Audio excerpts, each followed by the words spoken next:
네, 안녕하세요. 퍼즈 이현우입니다. 자, 이제 엘리어트 파동에 대해서는 다 했어요. 다 했는데, 흔한 초보분들이 속기 쉬운 헤드앤숄더를 들어보시긴 들어보셨을 거예요. 그리고 뭐 쌍바닥, 삼중바닥, 뭐 더블 바텀, 트리플 바텀 뭐 이렇게 얘기하죠. 네, 많이 들어보셨을 텐데, 이게 엘리어트 파동에서 파생됐으면 엘리어트 파동을 제대로 보지 못한다면 속기 쉬운 것들이라 제가 여기 넣어놨습니다. 아시겠죠? 자, 그 전에 제가 이제 요거에 대해서 숙제 내드렸죠. 뭐 숙제 내드렸죠? JYP 가지고 그 엘리어트 파동 그리는 건 해봤잖아요. 네, 해봤는데 추가적으로 매매 전략 어떤 식으로 가져가야 될지에 대해서 제가 말씀을 드렸었고 해오라고 말씀드렸었고 그 다음에 추가적으로 하고 싶은 거 아무거나 하나. 네. 그리고 질문 같은 거 다 올려라. 왜냐면 이제 그리고 저시고 할 거 없어요. 이제 그리고 자시고 할 게 없기 때문에 이것만 봤는데도 실제로 보고 엘리어트 파동을 못 그리겠다라고 하시는 분들은 최대한 이거 강의 다시 보시고 다시 해보시고 했는데 좀 이해가 안 가는 부분이 있다. 했는데 이거는 어떻게 대응해야 될지 모르겠다. 했는데 이건 어떻게 그려야 될지 모르겠다라고 하시면은 뭐 해라? 질문 올려라. 질문할 때는 캡처해가지고 올리시면 됩니다. 네. 아시죠? 트레이딩 뷰에 캡처하는 기능이 있어요. 캡처해갖고 올리시면 돼요. 자, 이제 뭘 볼 거냐? JYP 봐야죠.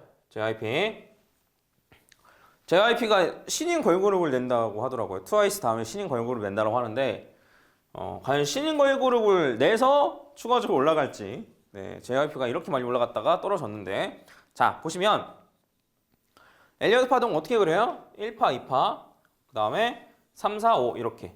네, 이렇게 그리죠. 엘리어트 파동. 그러면 매매 전략은 어떻게 가져가야 될까? 라고 하면 자, 보세요. 자, 이렇게 1파 올라가고 조정받았을 때 공격적인 성향의 투자자들은 요때 샀다고요. 언제? 2012년에. 네, 어떻게 올라갈 걸 기대하고 이렇게 올라갈 걸 기대하고. 근데 이 사람은 엄청나게 긴 시간 동안 뭘 했겠어요? 고통을 받았겠죠. 네. 이렇게 올라갈 줄 알고 샀는데 이 아래에서 계속 이러고 있으니까 어떻게 된다고요? 고통을 받았겠죠. 네, 고통을 받았겠죠. 딱 이때쯤 사이즈 보니까 막 원더걸스 막 2PM 이런 거 나왔을 때 이때쯤인 것 같은데 이렇게 올라갔을 때가. 네.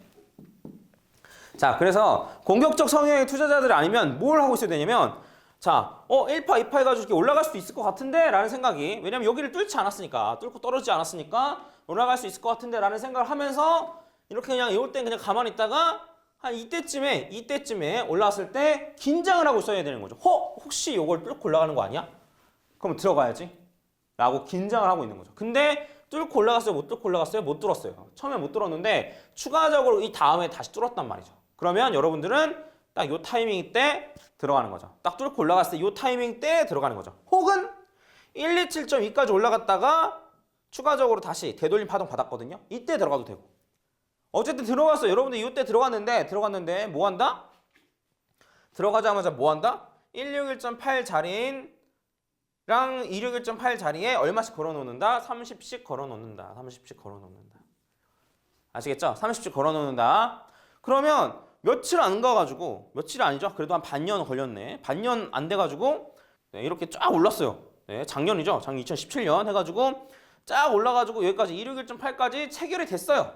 체결이 돼가지고 4파 조정을 봤는데 4파 조정이 161.8까지 떨어졌어요? 안 떨어졌어요? 안 떨어졌어요. 그럼 뭐 한다고요? 그냥 나머지 40%를 가지고 여기를 즐기면 된다고요. 네, 나머지 수익을 즐기면 된다고요. 여기까지 했으면 일단은 아무리 많이 이렇게 떨어져도 본절과 청산하면 되니까 무조건 여러분들이 익절이에요. 뭔지 아시겠죠? 30%만 60% 이렇게 이것만 잘 청산했어도 여러분들 뭐 한다? 이거는 무조건 익절이다. 아시겠죠? 네, 근데 제가 주식을 여러분들한테 해보라고 한 이유가 뭐냐면 자, 주식이나 선물 이런 거 같은 경우에는 4파 조정이 161.8까지 안 가는 경우가 꽤나 많습니다. 꽤나 많아요. 근데 코인 같은 경우에는 요 161.8까지 떨어지는 경우가 거의 일반적인데 주식이나 선물 같은 경우에는 이런 긴 사이클, 이거 주봉이거든요. 이런 긴 사이클에서는 조정을 161.8까지 안 받는 경우가 많다. 네. 뭔지 아시겠죠? 네, 그런 걸 좀 감안하시고 매매 전략을 새롭게 짜시는 것도 괜찮을 것 같아요. 근데 제가 알려드린 매매 전략에 의하면 네, 그것만 활용하면 어쨌든 여기서 30 청산, 여기서 30 청산한 다음에 여기서 추가적인 매수는 없이 추가적으로 올라갔을 때 361.8 자리에서 20 걸어놓고 그 다음에 423.6%에서 20 걸어놓고 해가지고 지금 끝났죠? 너무나 기분 좋게 100%를 청산하고 어떻게 됐어요? 떨어졌죠. 기분 어때요? 그냥 째지죠, 기분 진짜. 팔았는데 다 떨어져. 와, 진짜. 그것만큼 짜릿한 게 없습니다, 여러분. 아시겠죠? 저점에 산 것보다 저는 그게 더 좋아요. 팔았는데 떨어지면. 익절이 훨씬 어려워요. 저점 잘 잡는 사람은 많거든요. 근데 사람들이 저점 잘 잡는 게 더 중요한 건 줄 알아요. 네.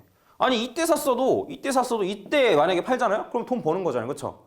근데 백날 잘 샀는데 막 계속 추가적으로 더 사서 평단가 막 이만큼 만들어 놓고 추가적으로 이렇게 떨어져. 못 팔면 야 뭐 소용없는 거예요. 여기서 잘 샀는데 추가적으로 이 아래 떨어졌는데도 계속 못 팔면 그냥 손해 보는 거예요. 파는 게 더 중요해요. 그래서 이런 얘기가 있습니다. 청산이 실력이다. 네, 전문가랑 비전문가를 나누는 건 청산이다. 사람들이 저점만 잡는 게 중요하다고 생각하는데 저점 잡는 것보다 청산하는 게 훨씬 더 중요합니다. 하지만 이 고점에서 청산을 할 수 있는 사람은 많다 적다? 거의 없다. 없다라고 봐야 된다. 그래서 뭐 하는 거다? 분할 매도를 하는 거다. 자, 엘리어트 파동을 잘 봤잖아요. 자, 이 타이밍에 이렇게 잘 봤잖아요. 사실 제일 좋은 거는 여기 딱 올라갈 때 이때 사가지고 이때 파는 게 제일 좋죠. 근데 우연찮게 잘 맞은 거예요, 본 게. 우연찮게 잘 본 게 엘리어트 파동이 잘 맞은 거야. 네. 근데 실제로 여기까지 올라갔다가 이렇게 떨어질 가능성이 있었겠어요, 없었겠어요? 있었겠죠. 뭔지 아시겠죠? 161.8까지만 갔다가 이렇게 떨어질 가능성이 있었겠어요, 없었겠어요? 있었겠죠. 네. 근데 여기까지만 올라가고 떨어진다 하더라도 혹은 여기까지만 올라갔다가 떨어진다 하더라도 요거 같은 경우는 뭐였겠어요? 익절이었겠죠. 다만 익절이 아니었던 경우는 언제냐면 익절이 아닐 가능성이 있는 게 언제냐면 자, 여기서 진입을 했는데 161.8까지도 못 가고 이 아래로 떨어진 경우. 네, 이 경우에는 한 이 정도, 이만큼 손절이죠. 손절 라인이 여기니까. 네. 손절 라인이 한 80%에서 85%에서 90? 이 정도가 손절 라인이니까. 많은 경우의 수가 있는데 손절하는 경우 딱 언제다? 여기서 진입을 했는데 161.8까지도 못 가고 떨어졌다. 이 경우밖에 없다. 아시겠죠? 이 경우밖에 없다. 나머지 161.8을 뚫고 떨어지는 것도 이익이고 익절이고 물론 많은 양을 익절하지 못했겠지만 161.8까지 올라갔다 떨어지는 것도 익절이고 네 여기 했다가 그냥 다시 올라가는 척하고 361.8까지 못 갔다가 떨어져도 익절이고 다 익절이에요. 다 익절. 다만 얼마큼 많이 먹느냐 이거의 차이는 있지만 어쨌든 익절이라는 거죠. 솔직히 단타하면서 익절 해보신 분도 많지 않아요. 대부분 잃어요. 네. 한 몇십 번 했지만 그 중에 익절을 해본 경험이 없는 경우 많을 거예요. 근데 익절했다 하더라도 내가 여기서 왜 익절했는지 모르겠어. 예를 들어 대충 여기서 올라가니까 대충 들어갔는데 추가적으로 여기 대충 이쯤에서 팔았는데 이만큼 익절했으면 다행인데 추가적으로 더 올라가네? 더 올라가나 보다 하고 더 사. 근데 떨어져. 아이고 떨어지는 건데 괜히 샀네 하고 딱 여기서 팔아. 근데 다시 올라가. 이거 다시 올라가는 것보다 하고 사. 이만큼 올라가니 기분이 좋아. 근데 어떻게 된다? 떨어진다 이렇게. 네. 그러니까 기준이 없어서 그래. 기준이 없어서. 네. 자, 엘리어트 파동이 정말 강력한 툴입니다. 정말 강력한 툴이에요. 어떨 때 정말 강력하다? 이 차트를 예측하는데도 정말 강력하지만 더 좋은 건 뭐냐면 매매 전략을 짜는데 정말 강력한 툴이다. 언제 어디서 분할 매도 하라고 정말 강력하게 얘기 많이 하잖아요. 다른 사람들도. 다른 전문가들이나 사람들 분할 매도 하라고 얘기하잖아요. 어디서 얼마큼 분할 매도 할 건데요? 그거 알려줘요? 안 알려주잖아요. 분할 매도 하라고 말만 하지. 대충 분할 매도 하세요. 이런단 말이에요. 예. 언제, 어느 타이밍, 어느 선에서 얼마큼 매도하고 어느 선에서 얼마큼 매도하고 이거 알려줍니까? 안 알려주잖아요. 저는 알려드리고. 네, 저는 알려드리고. 그래서 이 엘리어트 파동이 분할 매도하기에도 정말, 그러니까 매매 전략을 짜기 정말 좋은 툴이에요. 왜냐면 3파는 161.8이랑 161.8까지 올라간다. 그리고 조정받았다가 5파 같은 경우에는 361.8이 일반적이지만 여기다 덜 가는 경우도 있고 더 가는 경우도 있다. 이렇게 정해져 있으니 그럼 161.8에서 분할 매도? 161.8에서 분할 매도? 얼마나 쉽습니까? 그쵸? 어느 자리에서 얼마큼 분할 매도 한다. 이런 매매 전략을 활용하는데 매매 전략을 세우는데 정말로 좋은 툴입니다. 이게 뭐가? 엘리어트 파동이. 차트를 예측하는 것도 좋지만 이렇게 매매 전략을 세우는데 정말 좋다. 아시겠죠? 이해 가시죠? 네, 넘어갈게요. 자, 넘어가겠습니다. 자, 헤드앤숄더의 함정 이게 나오는데 헤드앤숄더가 뭔지 모르시는 분들도 계세요. 잠깐 설명하는데 이거 제가 만든 건 아니고 인터넷 돌아다니는 거 갖고 온 건데 자, 헤드앤숄더가 뭐냐면 자, 요렇게 생긴 거예요. 이렇게 생겼는데 이렇게 생겼으면 추가적으로 이렇게 아래로 떨어진다 이렇게 해요. 그래서 이게 왼쪽 어깨, 머리, 오른쪽 어깨. 이게 헤드앤숄더. 이게 역 헤드앤숄더. 자, 이렇게 생겼으면 추가적으로 이렇게 올라간다는 거예요. 네, 올라간다는 건데 이게 왼쪽 어깨, 머리, 오른쪽 어깨 해가지고 역 헤드앤숄더. 거꾸로 된 헤드앤숄더라는 뜻이에요. 자, 근데 이런 역 헤드앤숄더, 헤드앤숄더를 들어보신 분들은 많은데 이게 헤드앤숄더, 역 헤드앤숄더를 제대로 알려주는 데는 이게 무조건 붙어요. 전제 조건이 무조건 붙습니다. 뭐냐면 팔이 달려야 돼요. 팔이. 이렇게 팔이 안 달리고 이런 식으로 떨어진 다음에 이런 식의 모양을 갖추면은 이거는 역 헤드앤숄더가 아니에요.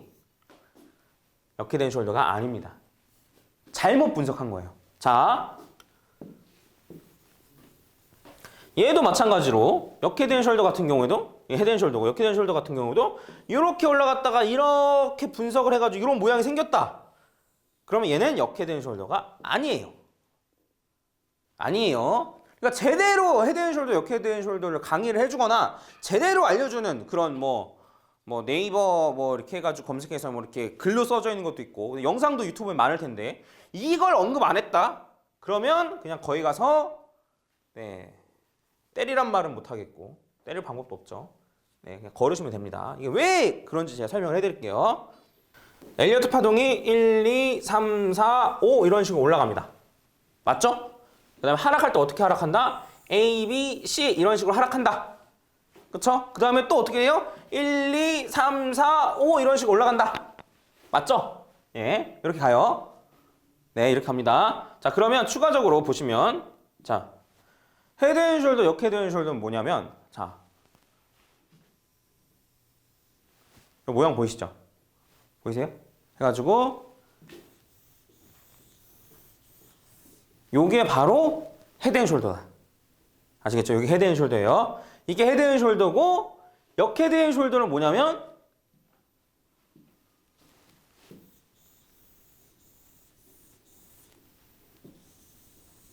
이게 역 헤드앤숄더입니다. 아시겠죠? 자, 이렇기 때문에 얘가 여기 팔이 달린 거예요. 헤드앤숄더에. 엘리어트 파동에서 상승 5파, 1, 2, 3, 4, 5에서 5파, 그다음 하락 A, B, C의 A, B, C 요게 겹쳐져서 나타나는 거기 때문에 헤드앤숄더에 요 팔이 달려야 되고 실제로 헤드앤숄더면 떨어지는 이유가 바로 요겁니다. 헤드앤숄더 모양이 왜 떨어져요? 그거 알려준 적 있어요, 사람들이? 없잖아요, 그렇죠? 왜냐? 요거다. 자, 역 헤드앤숄더 이렇게 하면 팔이 무조건 달려야 된다. 자, 역 헤드앤숄더면 왜 올라가요? 엘리어트 파동 하락 A, B, C 중에 이게 끝나고 1, 2, 3, 4, 5 해가지고 상승 추세로 전환되는 것이기 때문에 이만큼 혹은 이만큼 올라간다 라고 얘기를 하는 거예요. 이게 기본이에요. 이게 기본. 자, 그래서 헤드앤숄더, 역 헤드앤숄더를 만약에 얘기를 하면 이런 얘기도 분명합니다. 여기 써 있네요. 보니까. 자, 뭐냐면 여기에 진입이라는 게 나와요. 그쵸? 써 있는 거 보이시죠? 진입. 여기서도 뭐라고 되어 있냐면 진입이라고 나와요. 진입이라고 나옵니다. 무슨 얘기죠? 헤드앤숄더면 여기서 진입이라는 게 숏을 진입하라는 얘기고 결론적으로는 여기에서는 팔라는 얘기예요. 팔라. 떨어지니까 팔아라 이 얘기고 얘도 여기서 진입하라는 얘기는 이제부터 오를 거니까 여기서 진입하라는 얘기예요. 왜? 왜 여기서 진입을 안 하고 왜 여기서 진입을 하라고 할까요? 자, 이렇게 했는데 여기서 진입하래요. 이거 어디서 많이 보지 않았어요? 이렇게 됐는데 여기서 진입을 하래요. 이거 뭐 많이 보지 않았어요? 뭐냐? 엘리어트 파동 1, 2, 3, 4, 5로 갈 때 제가 어디서 진입하라고 그래서 1파 고점을 돌파할 때 진입하는 게 안전 매수 자리다라고 말씀드렸죠. 요거예요, 요거. 엘리어트 파동에서 1, 2, 3으로 올라갈 때 이 3파가 1파 고점을 돌파할 때 들어가라. 요 얘기랑 똑같은 얘기인 겁니다. 아시겠죠? 그래서 헤드앤숄더, 역 헤드앤숄더를 말할 때 어떤 얘기를 반드시 해야 되냐면 팔이 달려야 된다. 팔이 달려야 된다. 그리고 두 번째는 뭐다? 여기 이렇게 안전 매수 자리. 네, 요거를 언급을 해야 된다. 1, 2, 3, 4, 5 이렇게 올라가면 제가 프랙탈 구조라고 말씀드렸죠. 그래서 하락 A, B, C 이런 식으로 돼요. 이런 식으로 되는데 자 보면은 자 여기서 보면 1, 2, 3, 4, 5 이런 식으로 올라가고 또 A, B, C 이렇게 떨어지고 1, 2, 3, 4, 5 이렇게 올라가고 또 어떻게 된다? A, B, C 이런 식으로 떨어지고 또 1, 2, 3, 4, 5 이렇게 올라간다? 그런 다음에 여기서부터도 1, 2, 3, 4, 5로 떨어지고 A, B, C로 올라가고 1, 2, 3, 4, 5로 떨어진다. 이렇게 생겼어요. 엘리어트 파동이. 근데 여러분들 잘 속는 게 뭐냐면 요런 자리에서 잘 속는 거예요. 요런 자리에서. 네. 요런 자리에서 속는 겁니다. 자, 이거 보시면은 네, 이렇게죠. 보시면은 팔도 달렸어. 팔도 달렸는데 해가지고 이렇게 생겨가지고 역해되는 숄더야. 그럼 떨어질 거라고 생각하잖아요. 근데 요거 되려면 어떻게 돼요? 이 다음에 올라가죠. 속는 경우예요. 네. 안 그러면 여기서 3파 여기 조정을 받을 때 뭐 이상하게 조정을 받아. 예를 들어 뭐 이상하게 조정은 아니죠. 이상하게 조정이라 말하면 좀 그런데 예를 들어 이런 식의 전형적인 그 조정이 아니고 예를 들어 뭐 이렇게 삼각수렴 조정을 받는다든지 뭐 이런 식으로 불규칙 조정을 받는다든지 이런 식으로 조정을 받아. 네. 뭐 여기에도 이런 식으로 해서 뭐 1, 2, 3, 4, 5 이런 식으로 떨어지고 그다음에 요 A, B, C가 이런 식으로 올라갔다 라고 하면 추가적으로 얘 팔도 달리고 그렇죠? 그다음에 역헤드앤 숄더 모양이고 그럼 추가적으로 올라가야 되잖아요. 그렇죠? 그때 떨어진다라는 거죠. 네, 떨어진다는 거죠. 그래서 여러분들 이런 데 자주 속는다는 거예요. 헤드앤숄더, 역헤드앤숄더 모양만 가지고 얘기하면 잘 속는 거예요. 이런 모양만 가지고 잘 속는 거예요. 헤드앤숄더, 역헤드앤숄더 맨 처음에 차트 배울 때 제일 먼저 눈에 들어오는 거예요. 왜냐? 너무나 쉬우니까. 모양이 이렇게만 생겼으면 떨어진다. 모양이 이렇게만 생겼으면 올라간다. 이렇게만 아니까. 이렇게만 알려주니까. 그러니까 여러분들이 맨날 이거 딱 보면 처음 보면 뭐냐면 와 너무 쉬운데? 라고 생각하고 딱 했는데 실제로 대입해 보니까 어떻게 돼요? 하나도 안 맞아. 다 틀려. 그래서 안 믿게 되는 거죠. 네, 안 믿게 되는 거예요. 네, 안 믿게 되는 겁니다. 자, 헤드앤숄더, 역헤드앤숄더를 정확히 제대로 활용하려면 어떻게 되냐면요. 엘리어트 파동을 분석을 해야 됩니다. 자, 엘리어트 파동에서 어디 위치에 와 있냐.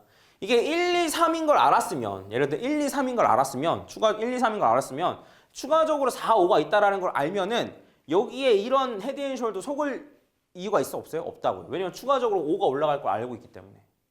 네. 이게 하락 ABC, 엘리어트 파동에서 하락 ABC. 네. 하락 ABC라는 걸 알고 있으면은 추가적으로 이런 모양의 역헤드앤숄더에 속을 수 있어요? 없어요? 없다고요. 왜냐면 올라간다 하더라도 C가 떨어질 거기 때문에. 자, 여러분. 중요해요. 중요합니다. 다시 한번 말씀드리지만 뭐냐면 엘리어트 파동에서 그대로 나온 거예요. 예를 들면 엘리어트 파동 공부하려면 어려우니까 잘 이해 안 가고 어려우니까 그냥 엘리어트 파동의 여러 가지 것들 중에서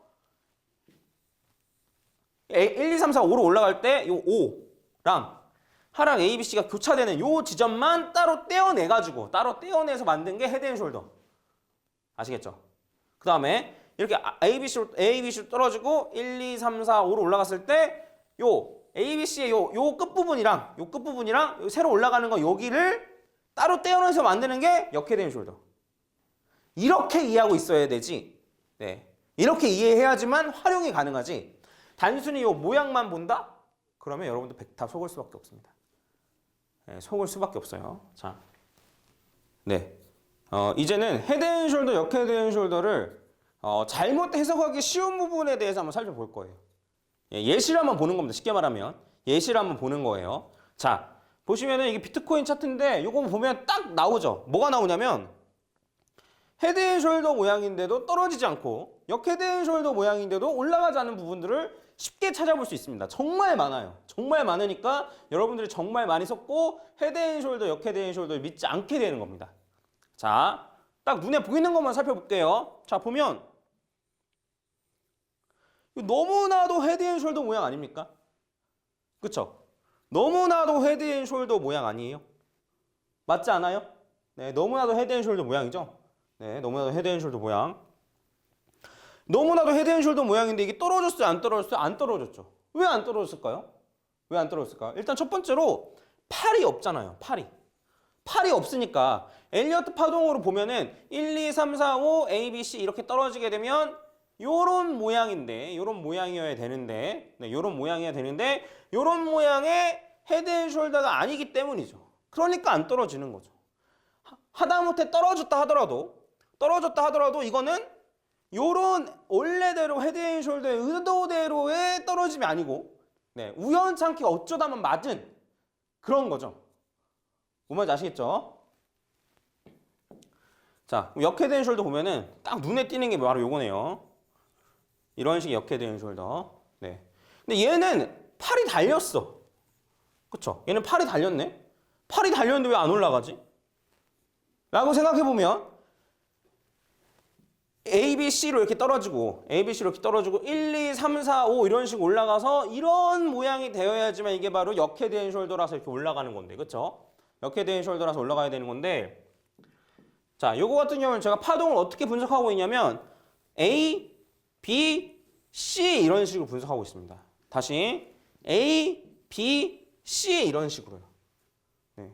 그러니까 A, B, C 1, 2, 3, 4, 5 해가지고 이게 아니고 A, B, C 떨어졌을 때 1, 2, 3, 4, 5 A, B, C 해가지고 요 부분에 역헤드앤숄더라는 거죠. 속기 쉬운 부분에 역헤드앤숄더라는 거죠. 그러니까 이렇게 생겨먹었으니 딱 이렇게 생겨먹었잖아요. 1, 2, 3, 4, 5로 떨어지고 A, B, C로 올라가서 딱 요런 모양의 역헤드앤숄더잖아요. 그러니까 이런 부분을 속으니까 내려가게 되는 거죠. 이 부분에 매수했던 사람들은 뭐 무조건 손절이 낫겠죠. 네, 손절을 잘했으면 다행인데 그게 아니고 여기에 물리신 분들도 아마 꽤 될 겁니다. 이거 기억나시는 분들 계실 거예요. 야, 이거 봐라, 역헤드앤숄더다. 무조건 올라간다. 그쵸? 네, 근데 실제로는 그렇지 않다라는 거. 그래서 어떻게 분석을 해야 되냐? 헤드앤숄더, 역헤드앤숄더는 무조건 엘리어트 파동 관점으로 분석을 겸해야만 합니다. 네, 겸해야만 해요, 무조건. 그래야지만 이러한 잘못 분석한 거, 이러한 실수들을 하지 않을 수가 있어요. 근데 사실 엘리어트 파동을 분석하다 보면 헤드앤숄더, 역헤드앤숄더는 딸이 굳이 뭐 분석할 필요가 없죠. 네, 필요가 없는데 어쨌든 헤드앤숄더, 역헤드앤숄더는 이러한 것들 때문에 필요하다. 네, 이러한 것들 때문에 엘리어트 파동 분석하는 게 같이 겸하는 게 필요하다. 뭔 말인지 아시겠죠? 뭔 말인지 아시겠죠? 이러한 잘못들을 저지르시는 분들도 계세요. 뭐냐면 완성되지가 않았는데도 역헤드앤숄더일 수도 있다 라고 말하는 경우도 있어요. 뭐냐면 자, 이런 식으로만 생겼어. 이런 식으로만 생겼는데 이거 이런 식으로 가서 역헤드앤숄더를 완성해서 올라갈 수도 있으니까 여기서 매수하세요 라고 하는 경우도 있어요. 그러면 된다, 안 된다? 안 된다. 뭔지 아시겠죠? 무조건 이렇게 완성된 다음에 해야 된다. 그래서 안전 매수 자리가 있다라는 겁니다. 네, 그래서 안전 매수 자리가 있다라는 거예요. 물론 뭐 모험을 즐기는 투자자들은 그럴 수도 있는데, 네, 어쨌든 원칙적으로만 보면 그렇다는 거죠. 네, 그렇다는 거죠. 정말 많아요. 헤드앤숄더, 역헤드앤숄더 잘못 분석하는 할 수 있는 그러한 함정들이 너무나도 많습니다. 그렇죠? 네, 제가 지금 뭐 단순하게 두 개, 헤드앤숄더 하나, 역헤드앤숄더 하나 이런 식으로 단순히 두 개 했는데 이거 말고도 정말 많이 속으셨을 거예요. 네, 왜 그렇다? 엘리어트 파동을 같이 분석하지 않았기 때문이다. 뭔 말인지 아시겠죠? 자, 이번에 맞는 걸 갖고 왔어요. 이건 제가 한 거겠죠. 이더리움인데 자, 이렇게 팔이 달렸어요. 팔이 달려가지고 실제로는 1파, 2파, 3파, 4파 이런 식으로 올라가는 겁니다. 네, 그리고 요거 떨어지는 거는 뭐 A, B, C로 이런 식으로 떨어졌다고 봐도 무방하고, 혹은 A, B, C로 떨어지는 와중에 1, 2, 3, 4, 5로 떨어지고 이렇게 올라가고 다시 떨어지고 이렇게 봐도 무방해요. 상관없어요. 상관없는데 어쨌든 이렇게 생겨 먹어야지 이 자리에서 추가적으로 하락하겠거니 라고 생각할 수 있는 거랍니다. 생각할 수 있는 거라고요. 네, 아시겠죠? 네, 생각할 수 있는 거라고요. 추가적으로 이건 역헤드앤숄더. 네, 역헤드앤숄더예요. 그냥 보시면 됩니다. 이게 이렇게 팔이 달리고 그래야지 이렇게 올라간다 라고 예측을 할 수 있는 거라고요. 엘리어트 파동이 끝남과 엘리어트 파동이 끝나고 엘리어트 파동이 시작되고 요거를 막 이걸 보시면 된다고요. 아시겠죠? 이해 가실 겁니다. 이제 이해 가시죠? 자, 그럼 추가적으로 제가 좀만 더 얘기할게요. 자, 여러분들이 이해를 쉽게 하기 위해서 자, 이해를 쉽게 하기 위해서 1, 2, 3, 4, 5 A, B, C 해가지고 뭐 요 자리다라고 말씀드린 건데 실제로는 자 1, 2, 3, 4, 5인데 요 마지막 요 위에가 그다음에 A, B, C 이렇게 떨어지니까 실제로는 1, 2, 3, 4, 5, 1, 2, 3, 4, 5 이렇게 떨어지기 때문에 요 자리에서 많이 일어납니다. 헤드앤숄더 모양이 많이 나와요. 요 자리에서 헤드앤숄더 모양이 많이 나옵니다. 네, 그래서 전체적으로 봤을 때는 아 이게 1, 2, 3, 4, 5에서 1, 2, 3, 4, 5구나. 이거를 알아야지. 요거를 알아야지만 아 이게 헤드앤숄더구나를 알 수가 있다고요. 아시겠죠? 네, 그래서 요렇게만 헤드앤숄더가 생기는 게 아니고 네, 이렇게 1, 2, 3, 4, 5로 올라가고 1, 2, 3, 4, 5로 떨어지니까 이렇게도 알 수 있다. 아시겠죠? 이렇게 바라보셔야 됩니다. 그러면 엘리어트 파동으로 분석을 하는 사람들한테는 헤드앤숄더니 역헤드앤숄더니 볼까요? 안 볼까요? 저 그렇게 볼까요? 안 볼까요? 안 봐요. 엘리어트 파동으로 보면 되는데 왜 굳이 이거를? 그쵸? 네, 그냥 엘리어트 파동으로 보면 된다고요. 엘리어트 파동으로 보면 되는데 굳이 헤드앤숄더, 역헤드앤숄더를 분석할 필요가 있다 없다? 없다. 아시겠죠? 근데 이걸 말씀드리는 이유는 뭐냐면 요거 뒤에 쌍바닥이니 뭐 삼중바닥이 나오는데 모든 패턴은 제가 여러분들 기본적으로 알고 있는 모든 패턴의 원조 뭐 이게 뭐냐 엘리어트 파동에서 다 파생되어 나온 패턴이에요. 네, 엘리어트 파동이 다 파생되어 나온 패턴이기 때문에 기본적으로 엘리어트 파동만 제대로 분석할 수 있으면 엘리어트 파동을 제대로 분석할 수 있으면 그런 패턴을 그냥 무시해도 된다. 이렇게 엘리어트 파동까지 가르쳐주면서 헤드앤숄더를 가르쳐줘야지 추가적으로 왜 여기 팔이 달리는지 헤드앤숄더 다음에는 왜 하락하는지 알 수 있다는 겁니다. 뭐 말인지 아시겠죠? 다 엘리어트 파동에서 빠져나온 것들이에요. 근데 엘리어트 파동을 안 보고 이걸 패턴을 적용시킨다? 그럼 안 되겠죠. 네. 자, 추가적으로 또 말씀드릴 게 있는데 뭐냐면 자, 그 뭐 하락에 근거해가지고 엘리어트 파동 관점에서 봤을 때도 1, 2, 3, 4, 5가 끝났고 A, B, C이기 때문에 하락입니다. 라고 얘기하면서 또 역헤드앤숄더이기 때문에 또 하락입니다. 라고 말하면 이 같은 내용을 두 번 말한 거라서 그러니까 하락의 근거를 여러 개 말하잖아요. 엘리어트 파동 관점을 봤을 때도 하락입니다. 뭐 볼린저 밴드 관점에서도 하락입니다. 뭐 RSI로 봤을 때도 하락입니다. 이렇게 얘기하는데 엘리어트 파동 관점에서 하락이고 헤드앤숄더 관점에서도 하락이다. 요거는 같은 말을 두 번 나눠서 한 거라고요. 아시겠죠? 네, 이렇게 이해하시면 될 것 같습니다. 누가 분석한 거 볼 때도 이런 식으로 바라보시면 될 것 같아요. 아시겠죠?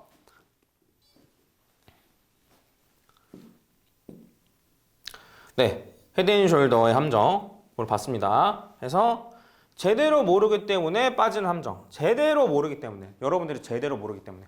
여러분들이 제대로 모르는 건 여러분의 탓이 아니에요.